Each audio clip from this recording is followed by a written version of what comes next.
വന്നിരിക്കുന്ന എല്ലാ സഹോദരീ സഹോദരന്മാർക്കും ഈ ശബ്ദപരിധിക്കുള്ളിൽ ദൈവത്തിൻ്റെ വചനത്തെ ശ്രദ്ധിച്ചുകൊണ്ടിരിക്കുന്ന എല്ലാ മാന്യ ശ്രോതാക്കൾക്കും യേശുക്രിസ്തുവിൻ്റെ നിസ്തുല്യ നാമത്തിൽ ഞങ്ങളുടെ സ്നേഹവന്ദനം അറിയിക്കുന്നു. കഴിഞ്ഞ 2 മീറ്റിങ്ങുകളിലും കടന്നു വന്ന് ദൈവത്തിൻ്റെ വചനം ശ്രദ്ധിച്ച എല്ലാവരോടും ഞങ്ങളുടെ നന്ദിയെ അറിയിക്കുന്നു. ഇന്ന് രാത്രിയിലും തേജോമയനായ ദൈവം അദൃശ്യ ദൂത സഞ്ചയത്തോടെ നമ്മെ അനുഗ്രഹിപ്പാൻ തക്കവണ്ണം നമ്മുടെ മധ്യയെ ഇറങ്ങി വന്നിരിക്കുന്നു. ദൈവത്തിൻ്റെ സാന്നിധ്യം നമ്മുടെ മധ്യയുണ്ട്. നാം ദൈവസന്നിധിയിൽ മുഴങ്കാൽ മടക്കിയ സമയം മുതൽ ദൈവ സാന്നിധ്യത്തെ അനുഭവിച്ചു കൊണ്ടിരിക്കുകയായിരുന്നു.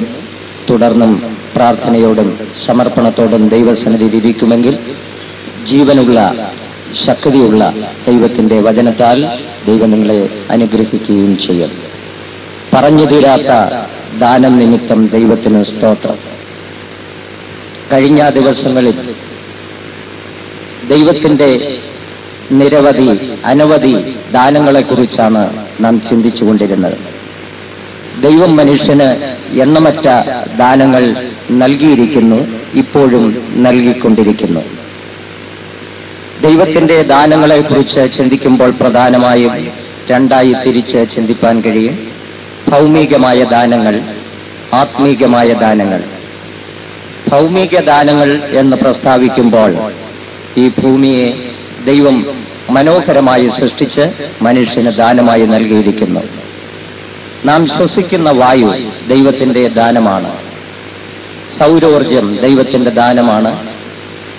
ശുദ്ധ ജലം ദൈവത്തിൻ്റെ ദാനമാണ്. മാത്രമല്ല, നമ്മുടെ വ്യക്തിത്വം ദൈവത്തിൻ്റെ ദാനമാണ്. നമ്മുടെ ആരോഗ്യം, നമ്മുടെ ആയുസ്, നമ്മുടെ സൗഖ്യം എല്ലാം ദൈവത്തിൻ്റെ ദാനം തന്നെ. അതിനേക്കാളെല്ലാം ഉപരിയായി ആത്മീയമായ ദാനങ്ങളെക്കുറിച്ച് ചിന്തിക്കുമ്പോൾ നാം രക്ഷ പ്രാപിക്കുവാൻ പിതാവായ ദൈവം തൻ്റെ ഏകജാതനായ പുത്രനെ ഈ ലോകത്തിലേക്ക് മനുഷ്യവർഗത്തിന് ദാനമായി അയച്ചു തന്നു എന്ന് നാം ചിന്തിപ്പാനിടയായി. മാത്രമല്ല, രക്ഷ ദൈവത്തിൻ്റെ ദാനമാണെന്ന് ഇന്നലെ രാത്രിയിൽ ചിന്തിപ്പാനിടയായി. രക്ഷ മാത്രമല്ല, ദൈവത്തിൻ്റെ അത്യന്ത ശക്തിയായ തൃത്വത്തിൽ മൂന്നാമനായ പരിശുദ്ധാത്മാവും ദൈവം മനുഷ്യന് ദാനമായി നൽകിയിരിക്കുന്നു എന്നും ചിന്തിപ്പാനിടയായി. കഴിഞ്ഞ 2 ദിവസങ്ങളിൽ നാം ചിന്തിച്ചതിൻ്റെ ബാക്കി ഇന്ന് രാത്രിയിൽ അല്പമായി ചിന്തിപ്പാൻ താല്പര്യപ്പെടുന്നു. ദൈവത്തിന് സ്തോത്രം.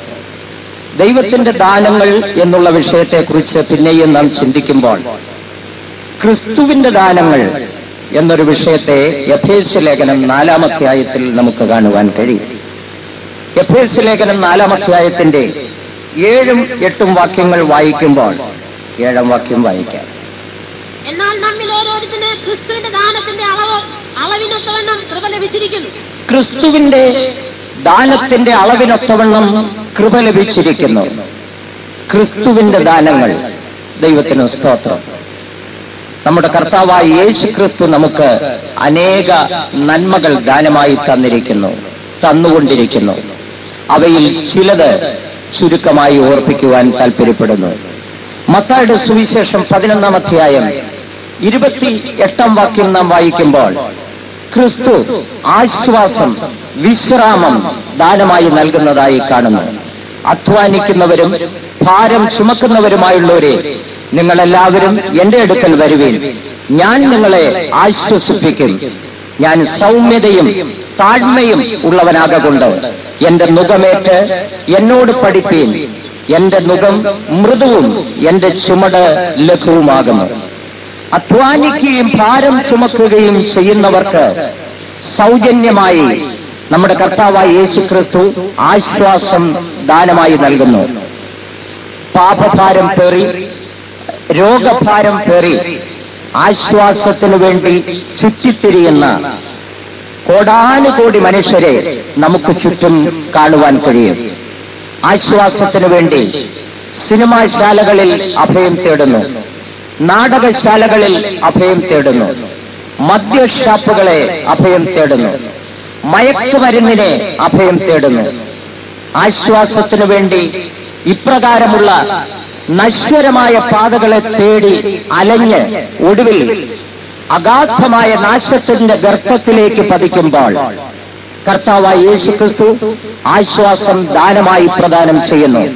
അധ്വാനിക്കുന്നവരും ഭാരം ചുമക്കുന്നവരുമായുള്ളവരെ, നിങ്ങളെല്ലാവരും എന്റെ അടുക്കൽ വരുവീൻ, ഞാൻ നിങ്ങൾക്ക് ആശ്വാസം നൽകും. ദൈവത്തിന് സ്തോത്രം. മനുഷ്യൻ ആശ്വാസത്തിന് വേണ്ടി പല ഉപാധികൾ തേടി തേടി അലഞ്ഞ് ഒടുവിൽ നിരാശയുടെ ഗർത്തത്തിൽ പതിക്കുമ്പോൾ യേശു ക്രിസ്തുവിലൂടെ സൗജന്യമായ ആശ്വാസം പ്രാപിച്ചവരാണ് ദൈവത്തിന്റെ ജനം.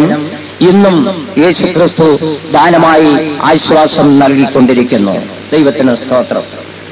ലൂക്കോസിന്റെ സുവിശേഷം 10-ാം അധ്യായത്തിന്റെ 19-ാം വാക്യം വായിക്കുമ്പോൾ ക്രിസ്തു അരുളി ചെയ്യുന്നു, പാമ്പുകളെയും തേളുകളെയും ശത്രുവിന്റെ സകല ബലത്തെയും ചവിട്ടുവാൻ ഞാൻ നിങ്ങൾക്ക് അധികാരം തരുന്നു. കർത്താവായ യേശു ക്രിസ്തു തന്നെ വിശ്വസിക്കുന്നവർക്ക്, തന്റെ കൽപ്പനകളെ പ്രമാണിക്കുന്നവർക്ക്, തന്നെ പിൻപറ്റുന്നവർക്ക് അധികാരം ദാനമായി നൽകുന്നു. ദൈവത്തിന് സ്തോത്രം. ഈ അധികാരം എന്ന് പറയുന്നത് ലോകത്തിലുള്ള ഏതെങ്കിലും ഒരധികാരമല്ല. പാമ്പുകളെയും തേളുകളെയും ശത്രുവിന്റെ സകല ബലത്തെയും ചവിട്ടുവാൻ ഉള്ള അധികാരം. കർത്താവായ യേശു ക്രിസ്തു ഈ ലോകത്തിലായിരിക്കുമ്പോൾ ഒരിക്കൽ ഒരു ശതാധിപൻ തന്റെ അടുക്കൽ വന്നിട്ട് തന്നോട് അപേക്ഷിക്കുന്നു, കർത്താവേ, എന്റെ ബാല്യക്കാരൻ ദീനമായി കിടക്കുന്നു, നീ വന്ന് അവന് വേണ്ടി പ്രാർത്ഥിക്കണം. എന്നിട്ട് ശതാധിപൻ ഇപ്രകാരം പറയുന്നു, ഞാനും അധികാരത്തിന് കീഴ്പ്പെട്ട മനുഷ്യൻ, എന്റെ കീഴിൽ പടയാളികളുണ്ട്. ഒരുവനോട് പോക എന്ന് പറഞ്ഞാൽ അവൻ പോകുന്നു, വരിക എന്ന് പറഞ്ഞാൽ വരുന്നു. പക്ഷേ എന്റെ ബാല്യക്കാരന്റെ രോഗത്തോട് പോക എന്ന് പറയാനുള്ള അധികാരം എനിക്കില്ല. അത് പറയാനുള്ള അധികാരം അങ്ങേക്ക് മാത്രമാണ്. അതുകൊണ്ട് അങ്ങ് വന്ന് എന്റെ ബാല്യക്കാരന് വേണ്ടി പ്രാർത്ഥിക്കണമേ എന്ന് അപേക്ഷിക്കുന്നതായി കാണുന്നു. ശതാധിപൻ ഒരു പട്ടാള ഉദ്യോഗസ്ഥൻ, അധികാരമുള്ള മനുഷ്യൻ, ലോകപ്രകാരമുള്ള അധികാരം തനിക്കുണ്ടെങ്കിലും രോഗത്തിന്മേൽ, പിശാചിന്റെ ശക്തികളിന്മേൽ, ദീനങ്ങളിന്മേൽ, വ്യാധികളിന്മേലുള്ള അധികാരം അവർക്കുണ്ടായിരുന്നില്ല. ദൈവത്തിന് സ്തോത്രം. കർത്താവായ യേശുക്രിസ്തു നമുക്ക് ദാനമായി തരുന്നത് ഭൗമികമായ ഏതെങ്കിലും അധികാരമല്ല.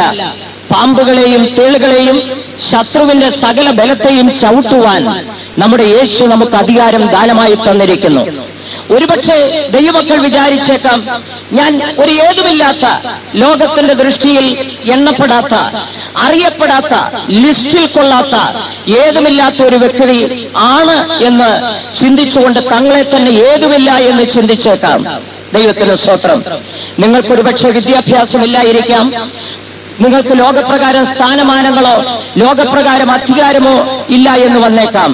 എന്നാൽ യേശു ക്രിസ്തു നിങ്ങൾക്ക് തന്നിരിക്കുന്ന അധികാരം ശ്രേഷ്ഠമേറിയ അധികാരമാണ്.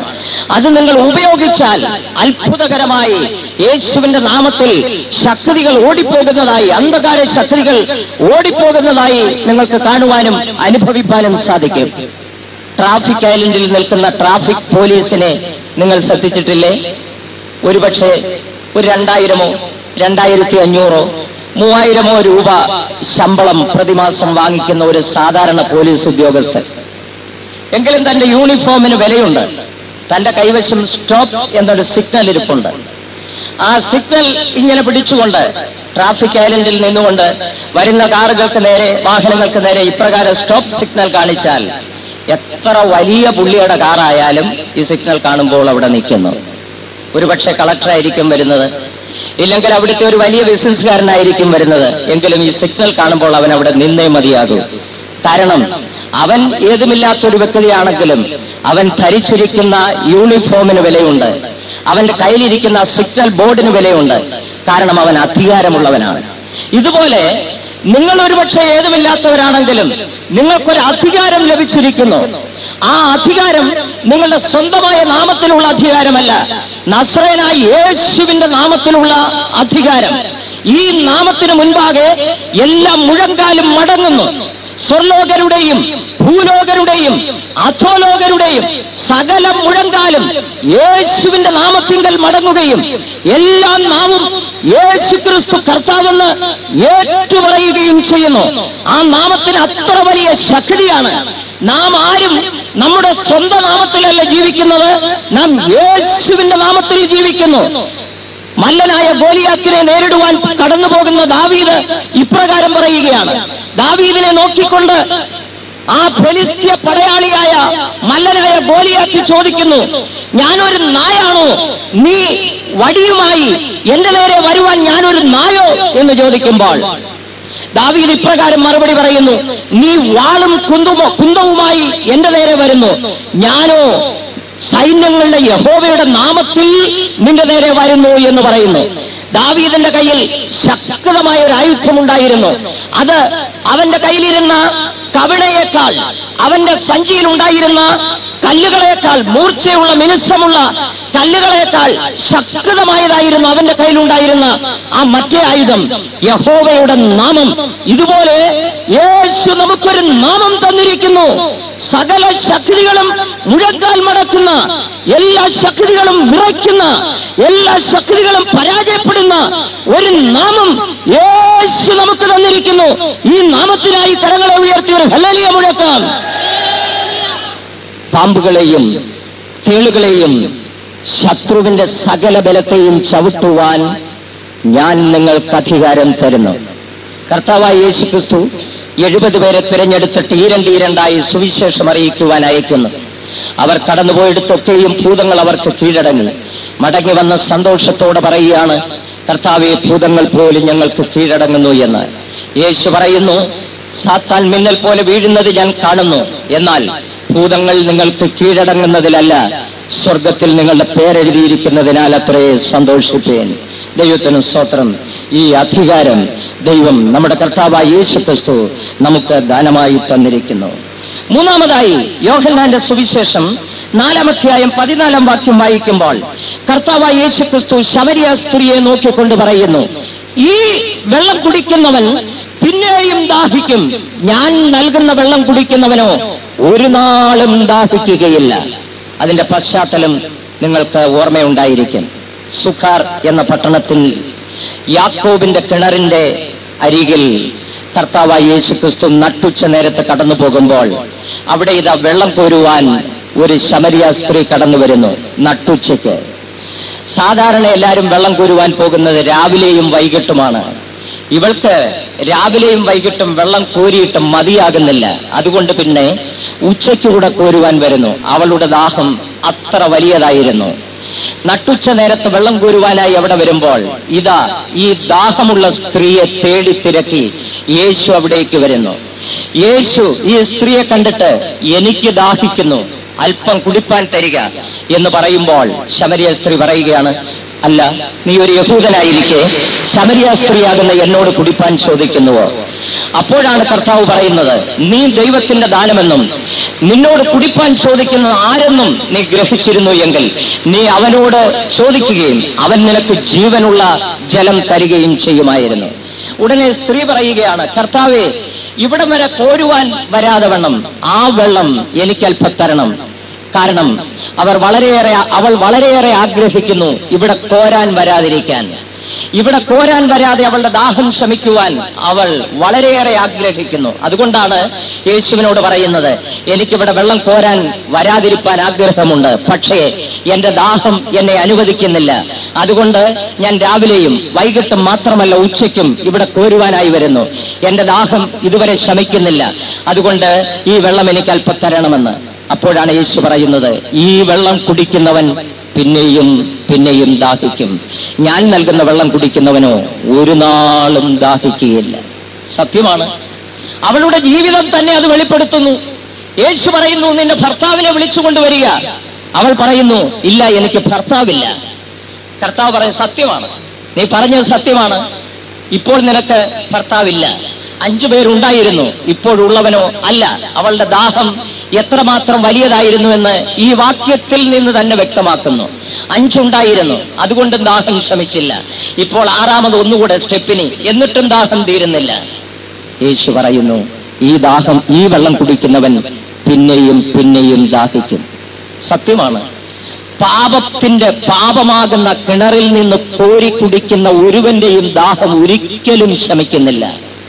പാപം ചെയ്ത് ഒരുവന് തൃപ്തി വരുന്നില്ല, മതി വരുന്നില്ല.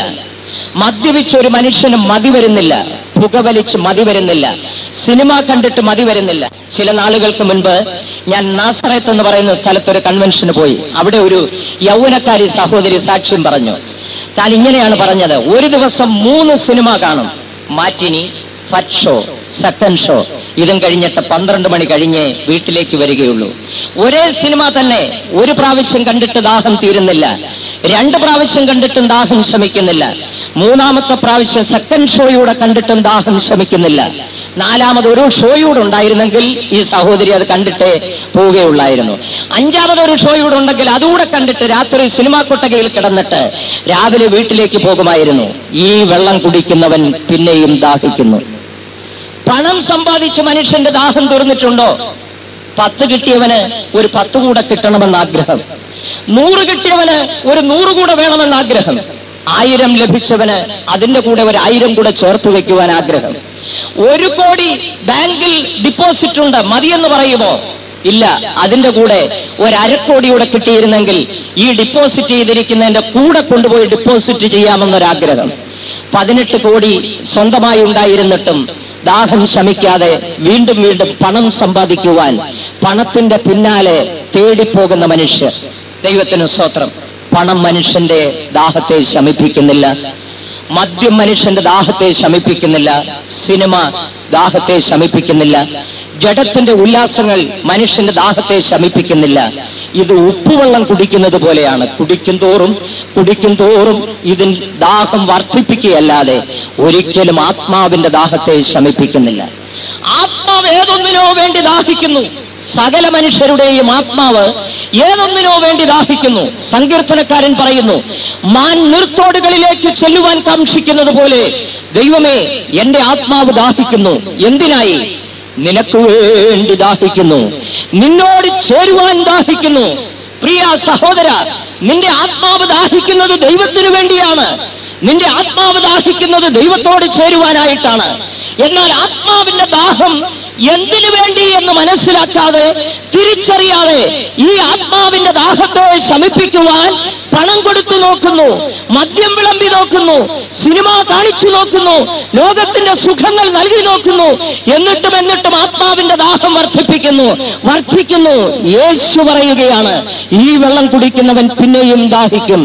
എന്നാൽ ഒരിക്കലും ദാഹിക്കാത്ത, ദാഹം ശമിപ്പിക്കുന്ന ജീവജലത്തിന്റെ ഉറവ ഞാൻ നിങ്ങൾക്ക് തരുന്നു. ഈ വെള്ളം കുടിക്കുന്നവൻ ഒരു നാളും ദാഹിക്കുകയില്ല. കർത്താവായ യേശുക്രിസ്തുവാകുന്ന ജീവജലത്തിന്റെ ഉറവയിൽ നിന്ന് കുടിച്ചവർ ആത്മാവിന്റെ ദാഹം ശമിച്ചവരാണ്.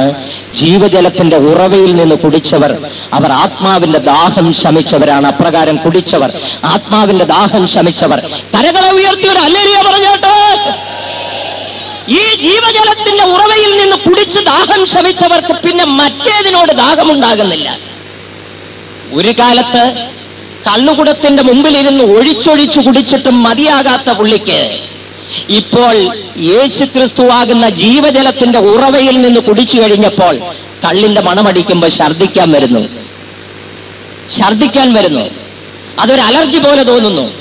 ഒരു കാലത്ത് 3-4 സിനിമ കണ്ടിട്ടും കണ്ണിന്റെ ദാഹം ശമിക്കാത്ത വ്യക്തി ഇപ്പോൾ റോഡ് സൈഡിൽ, കടയിൽ, അതിന്റെ ഭിത്തിയിൽ ഒരു സിനിമ പോസ്റ്റർ ഒട്ടിച്ചു വെച്ചിരിക്കുന്നെങ്കിൽ അതിലേക്ക് പോലും നോക്കാതെ കണ്ണ് വെട്ടിത്തിരിച്ചു മാറ്റിക്കൊണ്ടുപോകുന്നു. കാരണം ഇത് കാണുവാൻ അവന്റെ കണ്ണ് ദാഹിക്കുന്നില്ല. മറ്റ് ഏതൊന്നോ അനുഭവിച്ച് അവന്റെ ദാഹം ശമിച്ചു കഴിഞ്ഞു. ഈ ജീവജലത്തിന്റെ ഉറവയിൽ നിന്ന് കുടിച്ച വ്യക്തിക്ക് പണത്തോടുള്ള ദാഹം ശമിക്കുന്നു. പണം അത് വെറും പിണമായി തോന്നുന്നു. അത് വലുതായിട്ടോ വിലയുള്ളതായിട്ടോ ഗണിക്കുന്നില്ല. അവന്റെ സമ്പത്ത്, അവന്റെ സ്വത്ത്, അവന്റെ നിക്ഷേപം സ്വർഗത്തിലാണെന്നുള്ള ചിന്ത അവനെ ഭരിക്കുന്നു. ആകയാൽ ഈ ജീവജലത്തിന്റെ ഉറവയിൽ നിന്ന് കുടിക്കുവാൻ ഞങ്ങൾ നിങ്ങളെ ക്ഷണിക്കുകയാണ്. ഇതിൽ നിന്ന് കുടിച്ചാൽ പിന്നീട് ഒരു നാളും ദാഹിക്കുകയില്ല. ഒരു നാളും ദാഹിക്കാത്ത ജീവജലം ക്രിസ്തു ദാനമായി നമുക്ക് നൽകുന്നു. ദൈവത്തിന് സ്തോത്രം. യോഹന്നാന്റെ സുവിശേഷം 6-ാം അധ്യായത്തിന്റെ 51-ാം വാക്യം നാം വായിക്കുമ്പോൾ യേശു പറയുന്നു, സ്വർഗത്തിൽ നിന്ന് ഇറങ്ങി വന്ന ജീവന്റെ അപ്പമാകുന്നു ഞാൻ. എന്നെ തിന്നുന്നവൻ എന്മൂലം ജീവിക്കും. എന്നെ തിന്നുന്നവൻ ഒരു നാളും മരിക്കുകയില്ല. പഴയ നിയമ ഇസ്രായേലിന് അവർ മിസ്രൈമിൽ നിന്ന് വിടുവിക്കപ്പെട്ട് ചെങ്കടൽ കടന്ന് അവർ സീനായിലെത്തി. അവർ മരുഭൂമിയിലായിരിക്കുമ്പോൾ ദൈവം അവർക്ക് മന്ന നൽകി, സ്വർഗത്തിലെ അപ്പം നൽകി. എന്നാൽ യേശു പറയുന്നു, മന്ന ഭക്ഷിച്ചവൻ മരിച്ചുപോയി, എന്നാൽ സ്വർഗത്തിൽ നിന്ന് ഇറങ്ങി വന്ന ജീവന്റെ അപ്പം ഞാനാകുന്നു. എന്നെ തിന്നുന്നവൻ ഒരു നാളും മരിക്കുകയില്ല. ദൈവത്തിന് സ്തോത്രം. ഒരു നാളും മരിക്കുകയില്ല. അതാണ് യേശു ക്രിസ്തു പറയുന്നത്, ഞാൻ തന്നെ പുനരുത്ഥാനവും ജീവനുമാകുന്നു. എന്നിൽ വിശ്വസിക്കുന്നവൻ ഒരു നാളും മരിക്കുകയില്ല. ജീവിച്ചിരുന്ന് എന്നിൽ വിശ്വസിക്കുന്നവൻ ഒരു നാളും മരിക്കുകയില്ല. എന്നിൽ വിശ്വസിക്കുന്നവൻ മരിച്ചാലും ജീവിക്കും. പുനരുത്ഥാനവും ജീവനുമാകുന്ന ക്രിസ്തു, ജീവന്റെ അപ്പമാകുന്ന ക്രിസ്തു, മരണത്തെ ജയിപ്പാൻ മനുഷ്യൻ മരണം എന്നുള്ള പ്രതിഭാസത്തെ ഞെട്ടലോടെ, വിറയലോടെ മാത്രമേ നേരിടുന്നുള്ളൂ. മരണം എന്നുള്ള വാക്ക് കേൾക്കുമ്പോൾ അവൻ ഭയപ്പെടുന്നു, ഞെട്ടിവിറയ്ക്കുന്നു. ലോകത്തിലുള്ള വലിയ വലിയ മനുഷ്യർ പോലും മരണം എന്നുള്ള പ്രതിഭാസത്തിന്റെ മുൻപാകെ ഞെട്ടിവിറച്ചിട്ടുണ്ട്. മരണത്തെ കീഴടക്കുവാൻ അവർക്ക് സാധിച്ചിട്ടില്ല. എന്നാൽ കർത്താവായ യേശു ക്രിസ്തു ജീവന്റെ അപ്പമായി ഇറങ്ങി വന്നിട്ട് നമുക്ക് ജീവൻ പ്രദാനം ചെയ്യുവാൻ, മരണമില്ലാത്ത ഒരവസ്ഥയിൽ മരണത്തെ ജയിപ്പാൻ തക്കവണ്ണം ഒരു നിലവാരത്തിൽ നമ്മെ കൊണ്ടുവന്നെത്തിക്കുവാൻ തക്കവണ്ണം ജീവന്റെ അപ്പമായി ഇറങ്ങി വന്ന് നാം ഈ ജീവന്റെ അപ്പത്തെ ഭക്ഷിച്ച് മരണത്തെ ജയിപ്പാനുള്ള കൃപ യേശു നമുക്ക് ദാനമായി തന്നിരിക്കുന്നു. ജീവന്റെ അപ്പം നമുക്ക് ദാനമായി നൽകപ്പെട്ടിരിക്കുന്നു. ദൈവത്തിന് സ്തോത്രം. യോഹന്നാന്റെ സുവിശേഷം 10-ാം അധ്യായത്തിന്റെ 28-ാം വാക്യം വായിക്കുമ്പോൾ കർത്താവായ യേശു ക്രിസ്തു പറയുന്നു, ഞാൻ നല്ല ഇടയനാകുന്നു. ഞാൻ ആടുകൾക്ക് വേണ്ടി ജീവനെ കൊടുക്കുന്നു. ഞാൻ അവർക്ക് നിത്യജീവൻ പ്രദാനം ചെയ്യുന്നു. കർത്താവായ യേശു ക്രിസ്തു നിത്യജീവൻ ദാനമായി പ്രദാനം ചെയ്യുന്നു. ഇങ്ങനെ എണ്ണമറ്റ ദാനങ്ങളെ ദൈവവചനത്തിൽ നമുക്ക് കാണുവാൻ കഴിയും. യോഹന്നാന്റെ സുവിശേഷം 14-ാം അധ്യായം 27-ാം വാക്യം വായിക്കുമ്പോൾ സമാധാനം ക്രിസ്തുവിന്റെ ദാനമായി യേശു പറയുന്നു, എന്റെ സമാധാനം ഞാൻ നിങ്ങൾക്ക് തന്നേച്ചു പോകുന്നു. ലോകം തരുന്നത് പോലെയല്ല, ലോകത്തിന് തരുവാനും എടുക്കുവാനും കഴിയാത്ത സമാധാനം ഞാൻ നിങ്ങൾക്ക് തരുന്നു. ദൈവത്തിന് സ്തോത്രം. ക്രിസ്തുവിനെ കുറിച്ച് പറയുന്നു, സമാധാന പ്രഭു എന്നാണ്. സമാധാന പ്രഭു, സമർത്ഥിയായ സമാധാനം അവന്റെ പക്കലുണ്ട്. തന്റെ അടുക്കൽ കടന്നു വരുന്ന എല്ലാവർക്കും ധാരാളമായി, ഔദാര്യമായി, കണക്കറ്റ് പകർന്നു കൊടുക്കുവാൻ തക്കവണ്ണം സമാധാനം അവന്റെ പക്കലുണ്ട്. എന്റെ ശബ്ദം കേൾക്കുന്ന ആരെങ്കിലും സമാധാനമില്ലാത്തവരായിരിക്കുന്നുവെങ്കിൽ യേശു നിങ്ങൾക്ക് സമാധാനം ദാനമായി നൽകുന്നു. പണം മനുഷ്യന് സമാധാനം നൽകുന്നില്ല. കോടീശ്വരന്മാർ അവസാനം ആത്മഹത്യയിൽ അഭയം തേടുന്നു. പണമുണ്ടായിട്ട് ജീവിതത്തിന് തൃപ്തി വരുന്നില്ല. അവരുടെ പ്രശ്നങ്ങൾ പരിഹരിക്കപ്പെടുന്നില്ല. സിനിമ നടന്മാർ, സിനിമ നടിമാർ, അവർക്ക് ലോകത്തിൽ സ്ഥാനമുണ്ട്, മാനമുണ്ട്, പണമുണ്ട്, ആരാധക വൃന്ദമുണ്ട്, അവരെ അംഗീകരിക്കുവാൻ ആളുകളുണ്ട്. പക്ഷെ അവരുടെ ജീവിതത്തിൽ സ്വസ്ഥതയില്ല, സമാധാനമില്ല. അത് നിമിത്തമായി ആത്മഹത്യയിൽ ജീവിതം അവസാനിപ്പിക്കുന്നു. എത്ര പേർ, എത്ര കോടീശ്വരന്മാർ, എത്ര ബിസിനസ്സുകാർ, എത്ര സിനിമാ നടന്മാർ, എത്ര രാഷ്ട്രീയ നേതാക്കൾ, എത്രയോ ശ്രേഷ്ഠരായ മനുഷ്യർ, ലോകത്തിന്റെ മുൻപാകെ അറിയപ്പെട്ടവർ, എണ്ണപ്പെട്ടവർ, അവസാനം പൊട്ടാസ്യം സൈനൈഡിലോ അല്പം മാരകമായ വിഷത്തിലോ തങ്ങളുടെ ജീവിതത്തിന് അറുതി വരുത്തുന്ന ദാരുണമായ കാഴ്ച ലോകത്തിൽ കാണുവാൻ കഴിയും. സമാധാനമില്ലാത്തത് കൊണ്ട് മനുഷ്യൻ സമാധാനം തേടി അലയുന്നു. അത് മാർക്കറ്റിൽ വാങ്ങുവാൻ ലഭിക്കുകയില്ല, അത് മദ്യഷാപ്പിൽ ലഭിക്കുകയില്ല, അത് സിനിമാ തിയേറ്ററിൽ ലഭിക്കുകയില്ല, അത് ബാങ്കിൽ നിക്ഷേപിച്ചിരിക്കുന്ന ഫിക്സഡ് ഡിപ്പോസിറ്റിൽ ലഭിക്കുകയില്ല, അത് നിങ്ങളുടെ എയർ കണ്ടീഷൻ വീടുകളിൽ ലഭിക്കുകയില്ല, അത് എയർ കണ്ടീഷൻ കാറുകളിൽ ലഭിക്കുകയില്ല, അത് നിങ്ങളുടെ റബ്ബർ എസ്റ്റേറ്റുകളിൽ ലഭിക്കുകയില്ല. സമാധാനം കർത്താവായ യേശു ക്രിസ്തുവിൽ മാത്രം. യേശു പറയുന്നു, സമാധാനം ഞാൻ നിങ്ങൾക്ക് ദാനമായി തരുന്നു. ലോകം തരുന്നത് പോലെയല്ല, ലോകത്തിന് തരുവാനും എടുക്കുവാനും കഴിയാത്ത സമാധാനം ദാനമായി തരുന്നു. ദൈവത്തിന് സ്തോത്രം. ഇവയ്ക്കൊന്നും നാം പണം കൊടുക്കേണ്ട ആവശ്യമില്ല. പണം കൊടുത്താൽ ഇത് ലഭ്യമാവുകയില്ല. യേശുക്രിസ്തു സൗജന്യമായി സമാധാനം നൽകുന്നു. ദൈവത്തിന് സ്തോത്രം. വെളിപ്പാട് പുസ്തകം 2-ാം അധ്യായത്തിന്റെ 26-ാം വാക്യം വായിക്കുമ്പോൾ 7-ാമത്തെ ക്രിസ്തുവിന്റെ ദാനത്തെ കുറിച്ച് കാണുന്നുണ്ട്. ജയിക്കുന്നവന് ഞാൻ എൻ്റെ പിതാവിലേക്ക് നൽകിയതുപോലെ ജാതികളുടെ മേൽ അധികാരം നൽകും. ദൈവത്തിന് സ്തോത്രം. അതും ക്രിസ്തു തന്റെ വിശുദ്ധന്മാർക്ക് ദാനമായി നൽകുവാൻ പോകുന്ന ഒരു നന്മയാണ്. ജാതികളുടെ മേൽ അധികാരം. പിതാവായ ദൈവം ക്രിസ്തുവിന് ഈ ലോകത്തിന്റെ അധികാരം നൽകുവാൻ പോവുകയാണ്. യേശു ക്രിസ്തു ഈ ലോകത്തിൽ 1000 ആണ്ട് വാഴുവാൻ പോകുന്നു. യെശയ്യാ പ്രവചനം 32:1 വായിക്കുന്നു, ഒരു രാജാവ് നീതിയോടെ വാഴും, അവന്റെ പ്രഭുക്കന്മാർ ന്യായത്തോടെ അധികാരം നടത്തും. വെളിപ്പാട് 3:21 വായിക്കുന്നു, ജയിക്കുന്നവന് ഞാൻ എന്നോടുകൂടെ എന്റെ സിംഹാസനത്തിൽ ഇരുപ്പാൻ വരം നൽകും. വെളിപ്പാട് പുസ്തകം 20-ാം അധ്യായത്തിന്റെ 5-ഉം 6-ഉം വാക്യങ്ങളിൽ വായിക്കുന്നു, ഒന്നാമത്തെ പുനരുത്ഥാനത്തിൽ പങ്കുള്ളവൻ ഭാഗ്യവാനും വിശുദ്ധനുമാകുന്നു, അവന്റെ മേൽ 2-ാം മരണത്തിന് അധികാരമില്ല. അവർ ക്രിസ്തുവിനോടുകൂടെ ഉയർത്തെഴുന്നേറ്റ് അവർ ക്രിസ്തുവിനോടുകൂടെ പിതാവായ ദൈവത്തിന് പുരോഹിതന്മാരായി 1000 ആണ്ട് വാഴുവാൻ പോകുന്നു. ദൈവത്തിന് മഹത്വം. ദി പെന്തക്കോസ്ത് മിഷനിലെ പഴയകാല ചീഫ് പാസ്റ്റർമാരായിരുന്ന pastor A C. Thomas, pastor C. John, pastor Freddy Paul മുതലായവരുടെയും മറ്റെല്ലാ പ്രധാന പാസ്റ്റർമാരുടെയും വിലയേറിയ പ്രസംഗങ്ങളും ബൈബിൾ സ്റ്റഡികളും ഇപ്പോൾ CD-യിൽ ലഭ്യമാണ്. കൂടാതെ വിവിധ ഭാഷകളിലുള്ള പാട്ടുകളടങ്ങിയ CD-കളും ലഭിക്കപ്പെടും. അതുമാത്രവുമല്ല, പല ദൈവമക്കളുടെയും ദീർഘനാളായുള്ള ആഗ്രഹത്താലും പ്രാർത്ഥനയാലും ദി പെന്തക്കോസ്ത് പ്രസ് ട്രസ്റ്റിന്റെ ഏറ്റവും ജനപ്രീതിയാർജിച്ച ചില പ്രസിദ്ധീകരണങ്ങളും ഞങ്ങൾ വായിച്ച് CD-യിലാക്കിയിട്ടുണ്ട്. അതും ഇപ്പോൾ ലഭ്യമാണ്. CD-കൾക്കും മറ്റെല്ലാ അന്വേഷണങ്ങൾക്കും എഴുതേണ്ട വിലാസം Mathews Abraham, PO box number 111, Thiruvalla, Kerala.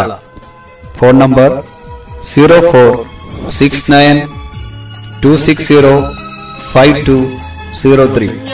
Mobile numbers 9447795990 and 9349905990. കൂടാതെ CD-കളെ കുറിച്ചുള്ള വിശദ വിവരങ്ങൾ ഞങ്ങളുടെ വെബ്സൈറ്റിലും ലഭ്യമാണ്. ഞങ്ങളുടെ വെബ് അഡ്രസ് www.matthewstpmcd.com. സിയോൻ രാജാവിൻ പ്രിയനഗരം ഉയരം കൊണ്ടു മനോഭിരാമം ശാന്തി